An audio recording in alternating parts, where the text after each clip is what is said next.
नमस्कार जय जगन्नाथ। जो माँ आमको 10 मास 10 दिन धरी गर्भरे जन्म दे दुनिया देखी थाए, लालन पालन करी मनीष करी थाए, बड़ करी थाए।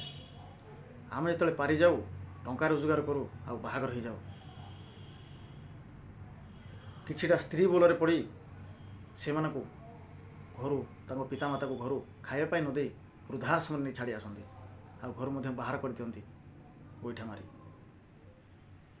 मु कहीं कहली से परिस्थिति आमर गोमाता को मध्य होची।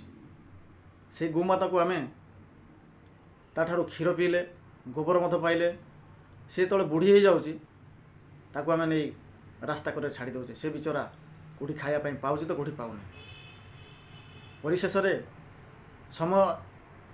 समय मध्य गाड़ी धक्कर भी गोमाता जीवन चली जाऊँगी। आम समाजर परिस्थिति बर्तमान एमती हो गला। जदि भिडियोटी भल लगी मीठा मीठा कमेंट करेंगे, भिडियोटी बहुमात्रा शेयर करेंगे।